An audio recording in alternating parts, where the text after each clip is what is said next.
수고 많으셨습니다. 참 수고 많으셨습니다. 사랑하고 축복합니다.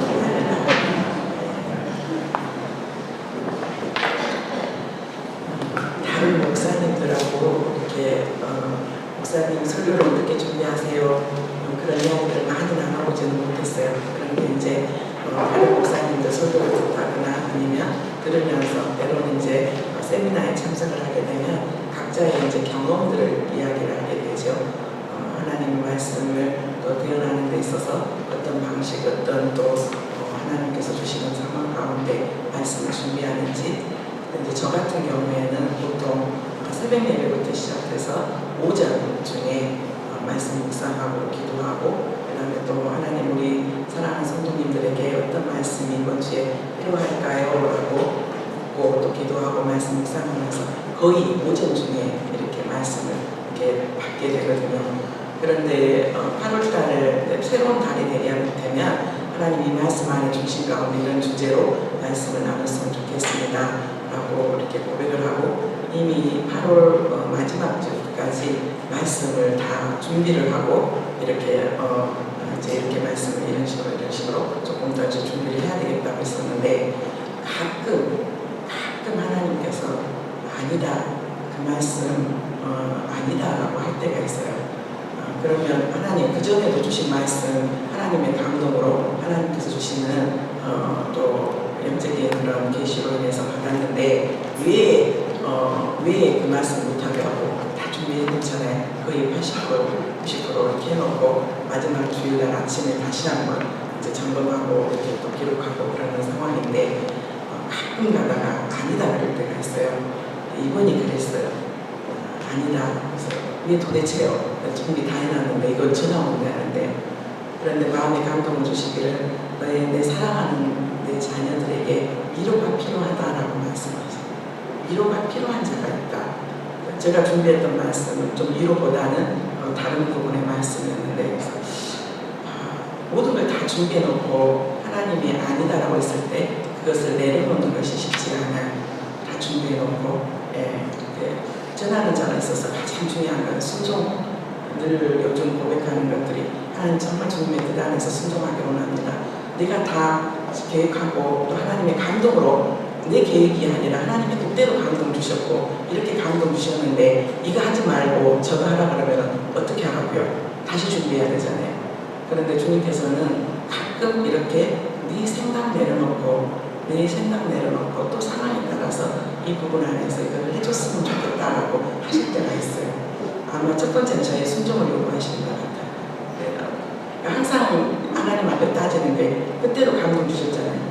그때로 이렇게 때로 한 게 아니라 말씀을 보면서 이 말씀 전했으면 좋겠다고 했을 때 마음의 평안을 주셨고 그러셨잖아요. 그런데 왜요? 그럴 때가 있어요. 그런데 아마 주님께서는 정말 내가 말하면 네가 멈춰서고 우리 찬양에 있는 것처럼 주님 말씀하시면 내가 나아가고 주님 말씀하시면 내가 멈춰서 내가 하는 그 말씀 안에서 요즘 계속 훈련되는 것이 제 안에서 순종과 거룩이거든요. 그래서 네 알겠습니다. 그러면 도대체 하나님의 자녀들에게 어떤 말씀으로 위로를 해주기를 원하십니까? 라고 했을 때 오늘 이 이사야 45장 중에서 오늘 이 15절 말씀이 여절 말씀입니다. 여인이 어찌 그 젖을 먹는 자식을 있겠으며 자기 태에서 난 아들을 긍휼히 여기지 않겠느냐. 그들은 혹시 잊을지라도 나는 너를 잊지 아니할 것이다. 이 14절부터 21절까지 말씀 중에서 하나님께서 15절 말씀 허락해 주셨어요. 이사야서 성경을 늘 말씀 나눌 때 많이 성경을 읽으신 분은 알겠지만 이사야서는 한마디로 성경마다 별명이 있어요. 별명이 있는데 이 이사야서는 구약의 복음서라고 해요. 구약의 복음서 또는 우리가 마태, 마가, 누가, 요한 그렇게 복음을 보신 것처럼 이사야 복음이라고 이렇게 말할 정도로 이사야서는 구약의 복음서이면서 또 이사야 복음 유일한 구원의 주제와 구원의 길, 또 세상 역사 끝날에 최종 실현될 범우주적인 종말론적 구원 등이 이 이사야서에 아주 잘 기록이 되어 있어요. 그래서 어떤 신학자들은 성경이 몇 장이죠? 몇 권이죠? 66권이잖아요. 근데 이 이사야가 66장으로 되어 있어요. 그래서 우리가 창세기, 출애굽기, 레위기, 민수기, 신명기에서 하나님께서 다 언약으로 이렇게 너희를 통해서 이렇게 메시아를 주겠다는 그 언약의 성취가 이루어지는 모든 것들이 나머지 성경이라고 했잖아요. 그런데 이 이사야는 특별히 성경 전체 66권의 성경을 66장에 다 기록했다라고 이렇게 말씀하시는 신학자들이 계세요. 그런데 정말 실제로, 왜냐하면 우리 예수님께서도 공생의 기간에 가장 많은 말씀을 인용하셨던 것이 이사야예요. 그리고 예수 그리스도, 즉 구원자 되신 메시아가 되신 그리스도가 되시는 그분이 어떤 상황 가운데 오시고 어떻게 하나님의 나라를 위해서 통치하시겠는가, 그런 모든 내용들이 이사야에서 많이 기록이 되어 있어요. 그래서 이 이사야서를 우리가 구약의 복음서, 또 이사야 복음이라고 이렇게 하는데, 이 성경이 이제 66장이니까 나름대로 조금씩 구성들이 이렇게 되어 있는데, 이사야를 조금만 살펴보고 좀 나아갔으면 좋겠습니다. 1장부터 66장 가운데 먼저 세 부분으로 정확하게 나눠지는데, 이 세 부분 중에서도 조금 더 세밀하게 나눠지긴 하지만 1장 35절까지 이 악한 세상에 대한 하나님의 심판과 회복 약속이에요. 세상 악하잖아요. 정말 악하잖아요. 너무나 이렇게도 악할까 할 정도로, 그전에도 악했어요. 그런데 지금은 많은 미디어의 발전으로 인해서 그 악한 것들이, 그 뉴스들이 더 빨리 확산이 되고 또 많은 사람들에게 알려지기 때문에 그렇죠. 그래서 이 악한 세상에 대한 하나님의 심판과 회복 약속, 그래서 늘 우리가 고민하는 부분이에요. 왜 하나님을 믿지 않고 또 그렇게 악한 수단과 방법을 가리지 않고 또 사는 사람들이 왜 그 부귀와 영화를 누리는가에 대해서 우리는 늘 고민하잖아요. 그런데 이 1장부터 35장까지는 구약 모든 예언의 1차적인 이 대상이 이스라엘 백성들이지만, 성경에서 이스라엘 그러면 저 우리 한 사람 한 사람을 거기에 포함이 되는데요.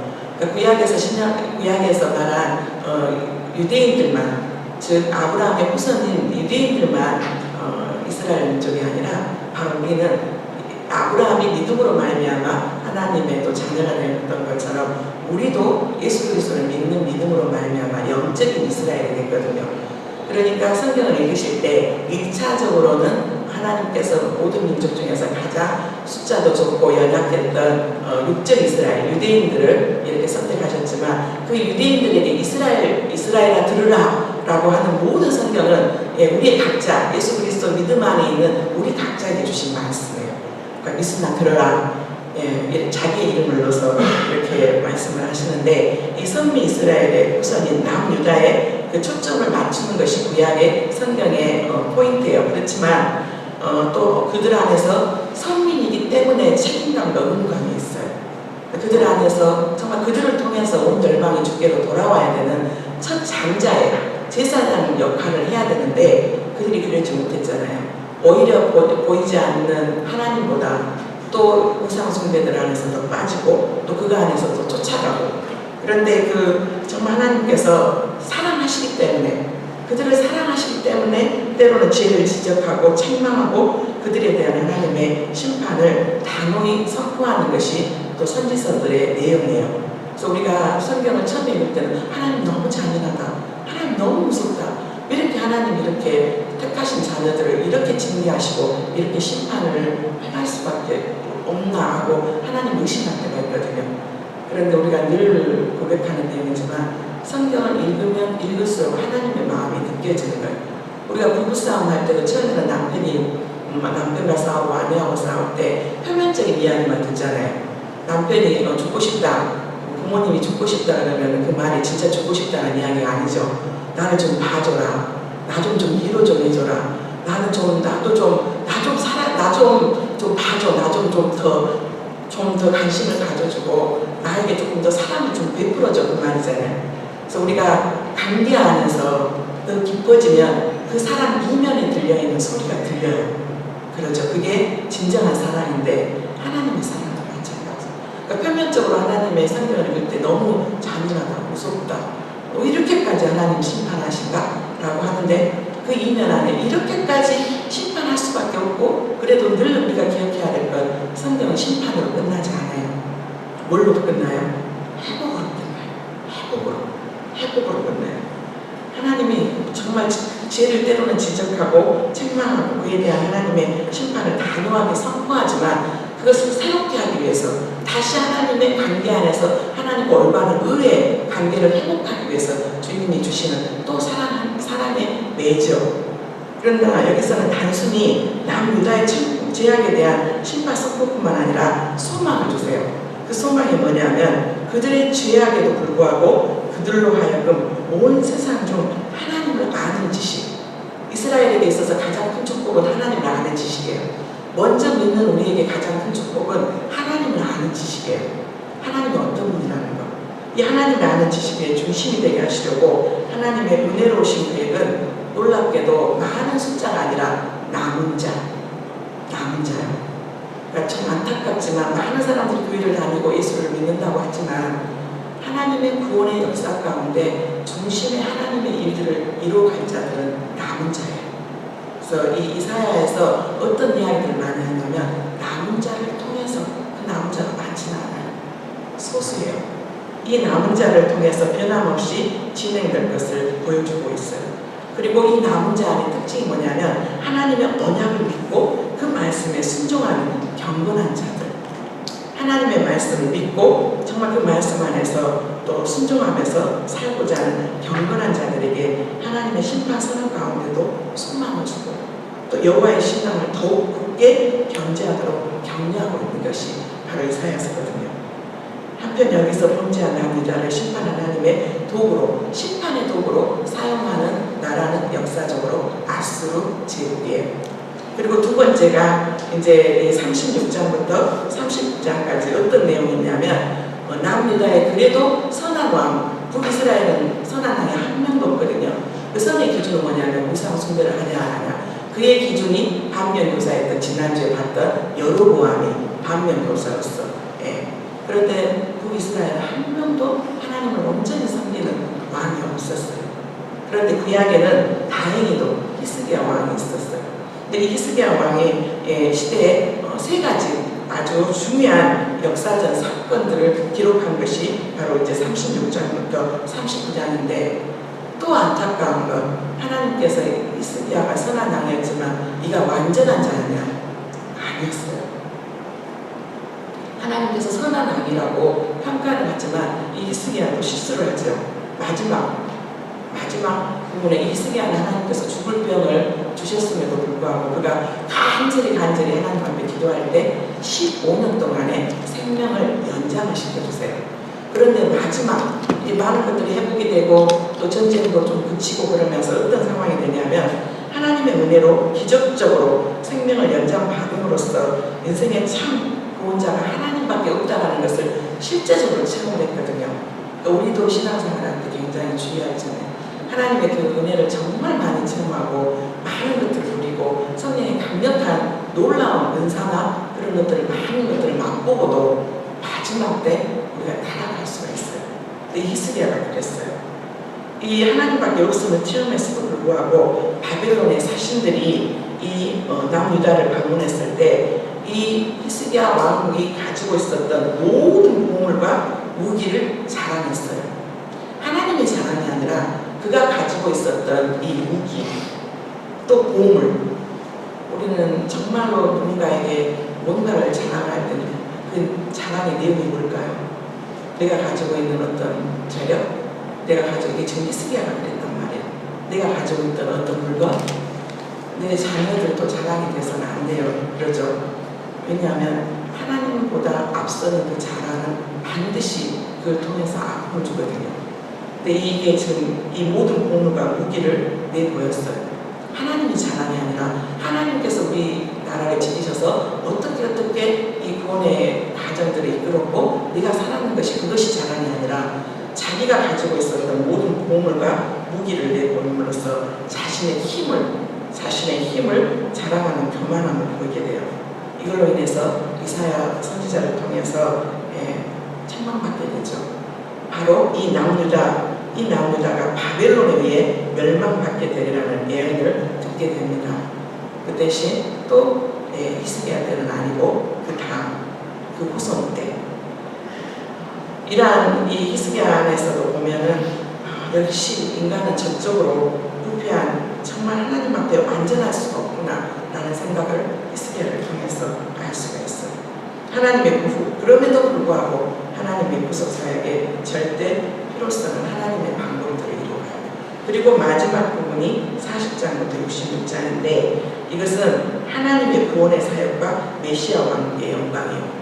그러니까 시대적으로 보면 남유다만 회복되는 게 아니라 다시 오실 예수 그리스도가 오실 그날까지를 다 포함해서, 그러니까 우리가 이 땅 가운데 살면서 많은 어려움들을 겪고 있는데 우리는 많은 불의와 불법들이 행해졌을 때 하나님 이 불법이 끝났으면 좋겠습니다.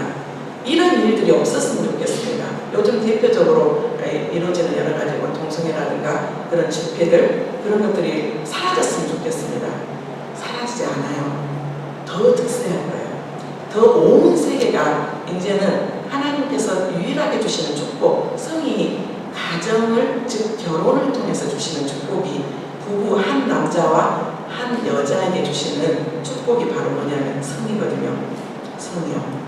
그런데 하나님의 창조 질서와 하나님 안에서 악한 것들 안에서 바로 사용된 게 뭐냐면 성이에요.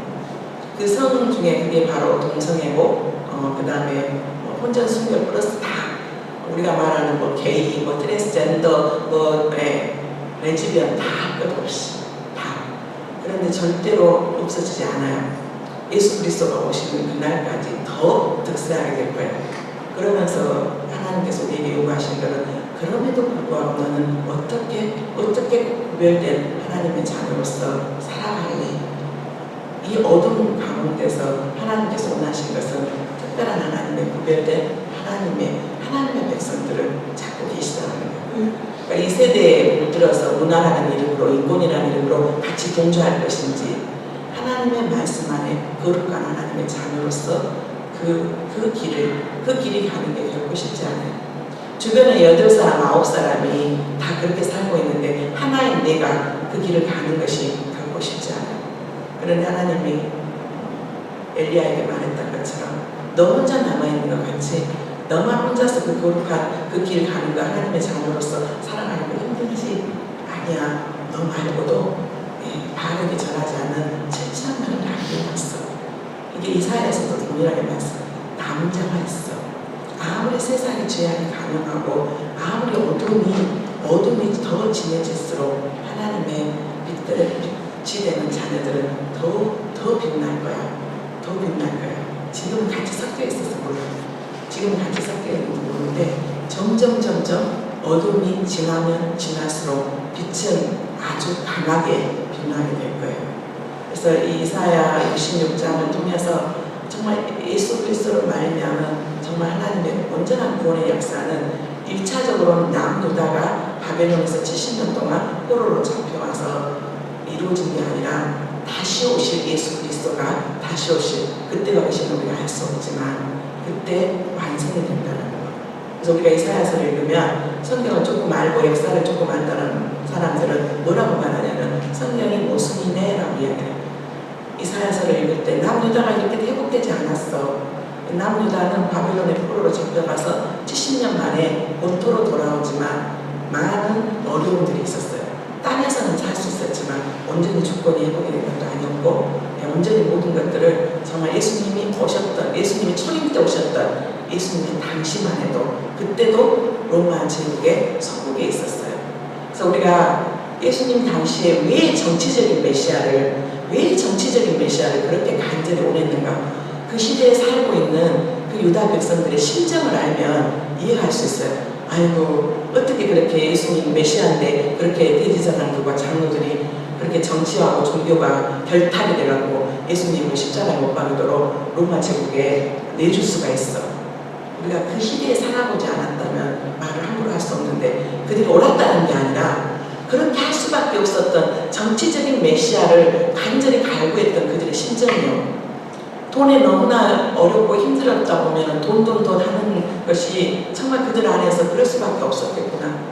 너무나 성장하는 가정 가운데 너무 어렵고 힘들었기 때문에 어느 순간에 돈이 벌어지면 남한테 자랑하고 싶고 남껏 잘 사람한테 무시받았던 것 같고 그리고 또 인정받지 못했던 것을 돈으로 치장하고 싶었던 그 사람들의 마음을 정말 지질나게도 가난하고 찢어지게 가난해서 어떻게 해가지고 혼자서 S대를 가가지고 또 모든 명예를 얻었을 때 거기 안에서 오는 또 새로운 교만함이, 그래서 그들의 성장 과정과 그들의 배경에 알게 되면 그 사람을 더 이해할 수 있는 것처럼, 그때 당시 예수님의 당시에 그들이 그 정말 영적인 그런 메시아가 아니라 자기들을 해방해줄, 실제적인 그 압박으로부터 해방해줄 메시아를 원했던 그들의 심정이 이해가 간다는 말이에요.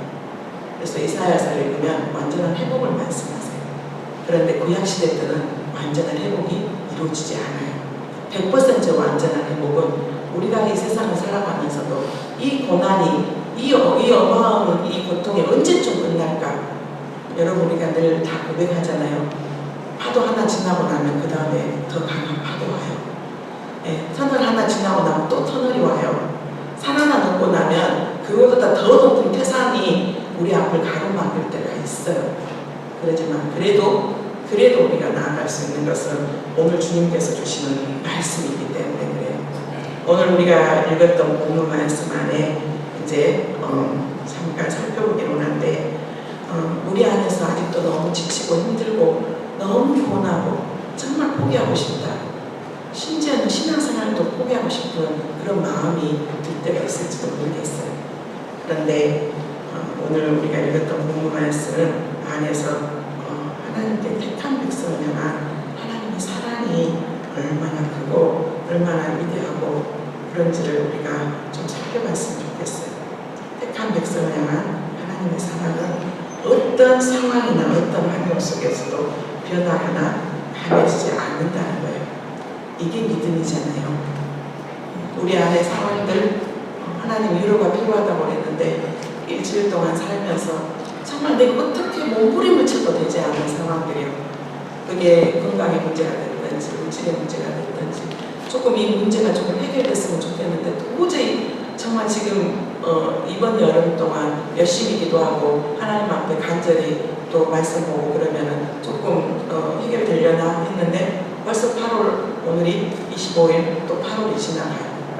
또 이렇게 지나갑니까? 라고 답답하고, 그런데 들려오는 상황들은 오히려 더 복잡하고 그럴 때 우리 안에 있는 절망들이,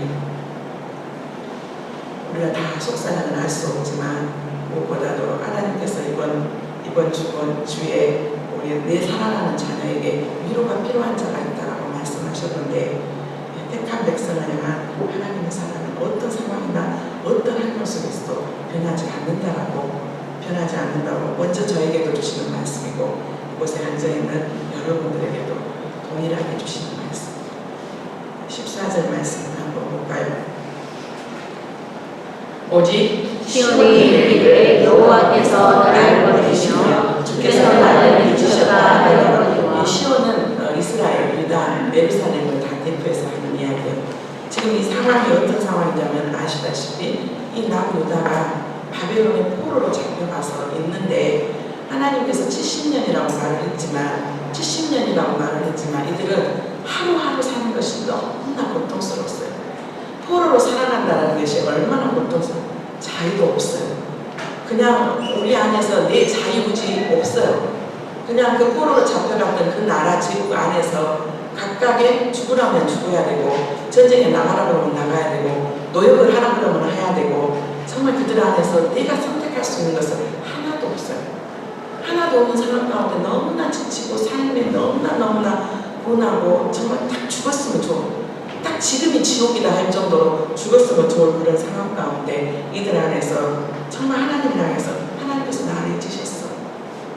우리가 많이 고민하는 부분이잖아요. 내가 이렇게도 하나님 앞에 몸부림치면서 기도하는데, 내가 이렇게도 몸부림치면서 하나님 앞에 정말 금식하면서 기도하는데 왜 내 상황은 더 나아지지 않을까? 왜 내 상황이 이렇게 힘들지? 하나님 나를 잊으셨나? 내 기도 듣고 있지 않나? 정말 나를 왜 이렇게? 그래서 여호와께서 나를 버리시며 주께서 나를 잊으셨다 하거니와.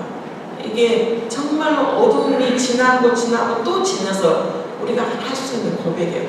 하나님 나 사랑하신다며, 하나님 나 택하셨다며, 하나님께서 나에게 복 주고 복 주는 다음에 언제쯤 도대체 나에게 복을 주고 언제쯤 내 삶이 조금 우리가 말하는 형통의 길로 가고 좀 이 문제도 없어지고 저 문제도 없어지고 오는 많은 고민들이 좀 언제쯤 없어질까?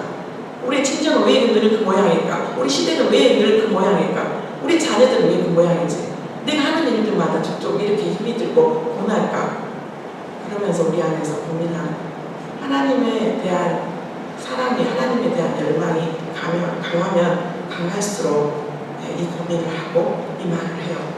수없이 여호와께서 나를 버리셨나 보다. 정말로 주께서 나를 잊으셨나 보다. 어떻게 이렇게 할 수 있나? 15절 말씀하세요.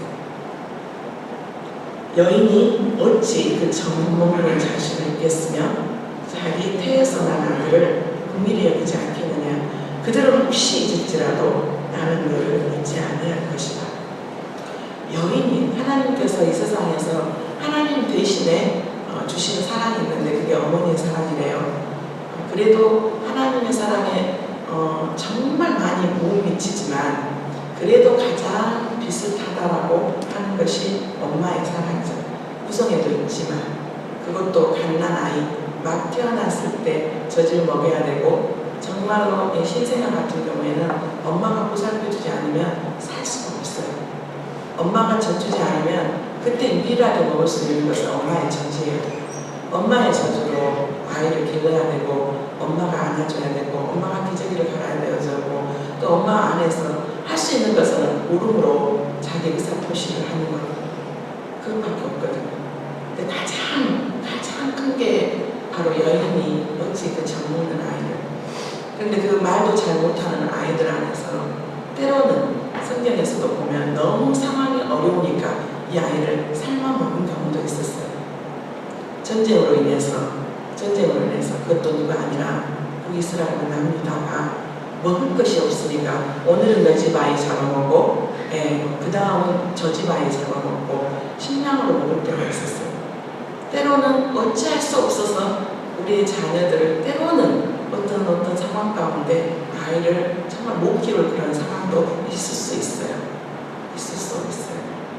그런데 정말 아이를 키우면서 혹시라도 아이를 잊어버린 미아가 돼본 적의 경험이 있으신 분들 아이가 말도 못하는데 이제 막 조금 걷기 시작하게 되면 엄마의 반경을 떠나서 금방 사라지고 눈 돌렸는데 아이가 없어지는 경우가 또 너무 많은 복잡하고 힘든 상황들 가운데 그때 이 세상에서 오히려 좀 죄송한 이야기지만 어린아이가 어떤 질병이나 어떤 사고로 인해서 만약에 잃게 된다면 그것은 마음으로 또 묻고 그렇게 살아가는데 자녀를 잃어버리는 미아가 되는 그런 가정들은 철저히 가정이 깨지더라고요. 가정이 깨져요. 그 아이를 너 때문에 잊어버렸다, 나 때문에 잊어버렸다. 그러면서 그 아이를 찾기 위해서 가장은 직장을 그만두고 엄마도 여러 가지 안에서 결국은 가정들이 깨어지는 겁니다. 젖을 먹으면서 때로는 어린아이를 떼어내야 될 상황 가운데 전 몸살을 하면서 몸부림쳤던 기억이 있는 사람들도 있을 것이고 또 때로는 그 어린 자녀를 잊어버렸었던 상황도 있을 것이고 때로는 어쩔 수 없이 아이를 떼어내야 되는 그런 안타까운 상황들도 있었을 거예요. 그런데 여인이 어찌 그 젖먹는 자신을 잊겠으며 자기 태에서 난 아들을 긍휼히 여기지 않겠느냐. 그들은 혹시 잊을지라도 혹시라는 것들 안에서 인간사 안에서 그 아이를 키울 수 없는 상황일 수도 있고 또 그 자녀와 헤어져야 되는 상황일 수도 있고 그렇지만 어떤 어려운 가운데서도 보통 엄마라면 때로는 그런다면 또 그 자녀와 함께 하고자 그런데 각각 형편과 상황으로 인해서 혹시 잊을지라도 나는 너를 잊지 않을 것이라고 말했습니다. 하나님의 사랑에 가장 가까운 모성애를 들면서 어떻게 젖먹는 자식을 잊겠냐고 말씀하면서 그들은 혹시 잊을지라도 나는 너를 잊지 않겠다고 말씀하세요. 하나님께서는 절대로 그의 백성들을 잊지 않으실 것을 확언하세요. 이 말씀을 통해서 그의 백성에 대한 그의 사랑이 얼마나 확고하고 큰 것인지를 그나마 인간 안에서 가장 하나님의 사랑과 가깝다는 모세를 통해서 말씀하세요. 그들은 혹시 잊을지만 나는 절대로 너희를 잊지 않아. 나를 버린 것 같고 내 기도를 들어주지 않은 것 같고 내가 너무 힘들고 지치고 내가 너무 그런다 할지라도 하나님은 아니야. 난 잊지 않았어. 난 잊지 않았어. 하나님의 사랑은 또는 우리의 엄마, 아빠의 여러 가지 미성숙한 그런 모습들 이 아버지, 어머님의 사랑을 능가해요.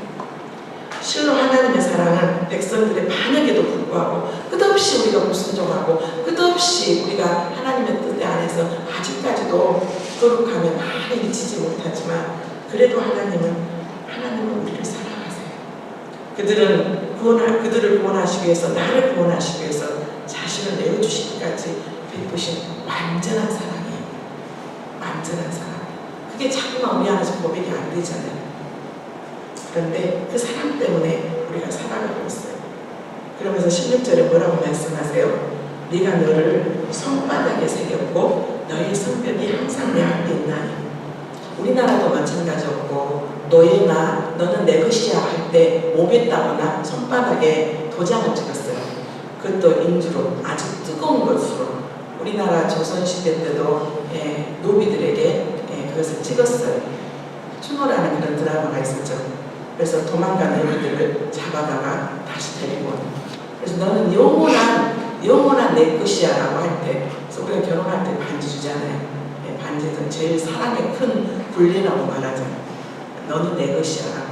근데 하나님께서 이 사람들 안에 어떤 것들을 확정하고 너는 완전히 내 것이라고 할 때 그것을 도장을 찍은 것처럼 네가 너를 손바닥에 새겼다고 했어요.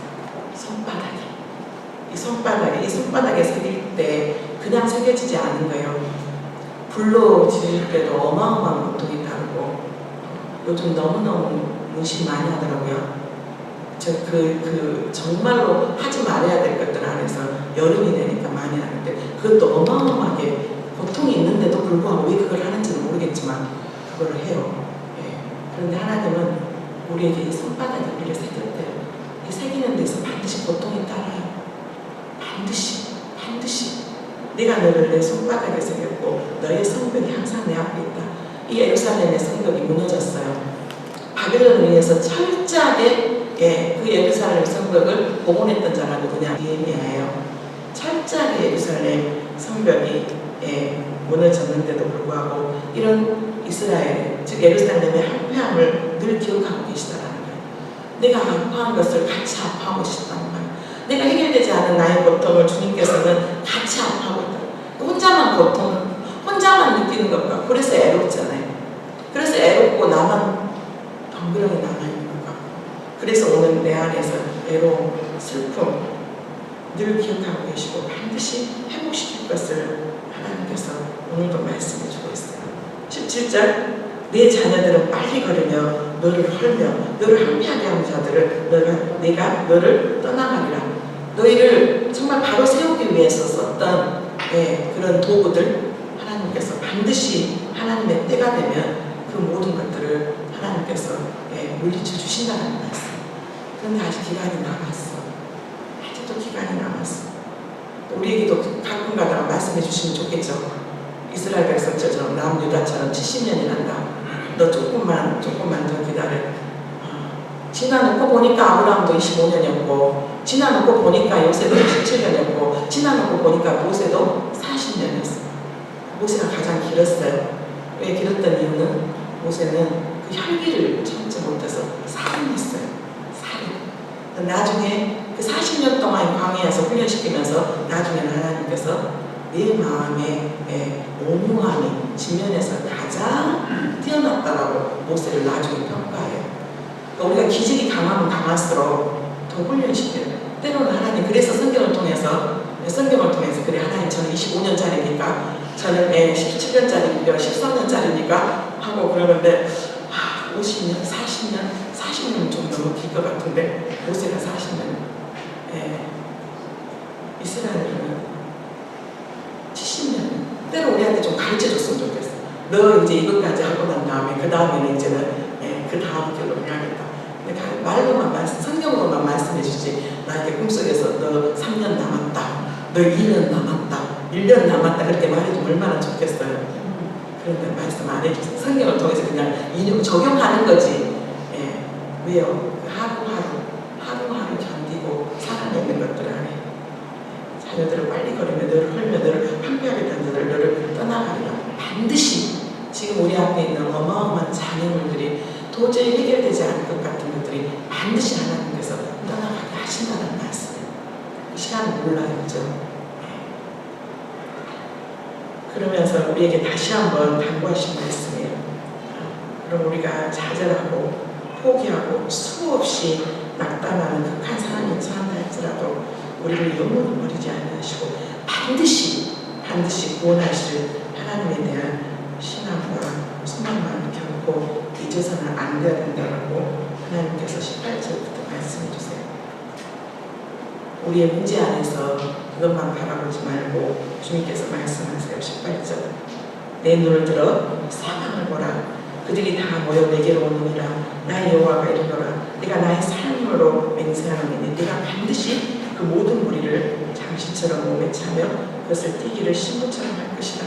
그 문제 안에서 계속해서 바라보고 있으면 더 힘들어지잖아요. 근데 눈을 들어서 사방을 보라. 지금은 안 보여요. 그래서 믿음은 바라는 것들의 실상이고 보지 못하는 것들이지. 지금 눈에 안 보여. 그런데 주님께서는 내 눈을 들어 사방을 보라. 그들을 다 모여 내게로 오니라. 하나님께서 회복시키시고 나의 여호와니라. 내 삶을 두고 하나님께서 이렇게 맹세하세요. 하나님은 어떤 분이세요? 거짓말하지 않으세요. 예, 뻥치지 않으세요. 하나님은 우리가 이 성경으로 대하는 것은 구약에서 선지자를 통해서 예언하셨던 모든 것들이 하나님의 시간에 하나님의 역사에 다 이루어졌어요. 이제는 뭐만 남았냐면 예수 그리스도의 강림, 예수 그리스도 진리만 남겨놓고 있어요. 그래서 우리가 성경을 진리라고 말하는 거예요. 기독교를 국교로 하는 나라들이 그들이 얼마만큼 똑똑하고 그러는데 아직도 그들이 그래도 기독교를 국교를 하는 이유는 그들 안에서 얼마만큼 성경을 많이 연구하고 성경을 많이 들여다봤겠어요. 그럼에도 불구하고 성경은 진리예요. 하나님은 이렇게 하나님의 삶으로 맹세한다. 네가 반드시 그 모든 무리를 장식처럼 몸에 차며 그것을 띠기를 신부처럼 할 것이다. 이것의 완성은 신약 때 교회를 통해서 신약에서는 예수님을 신랑으로 우리를 신부로 이렇게 고백하는데 우리를 한나라 그랬던 것처럼 진토에서 높이셔서 귀족의 반열대로 높이신다는 거예요. 우리가 바로 킹덤 오브 가드 하나님의 왕국의 하나님의 자녀라고.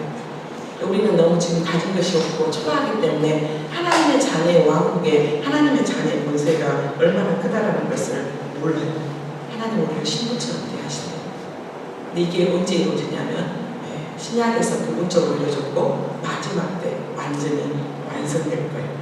이 신약시대 이방 족속들이 하나님의 교회로 모여들어서 공동체를 정말 아름답게 할 것을 예언한 것인데 자주 우리를 그리스도의 신부로 말씀하고 있죠. 그리고 19절, 20절, 21절도 계속 이야기하세요. 약속해줘. 회복될 거다.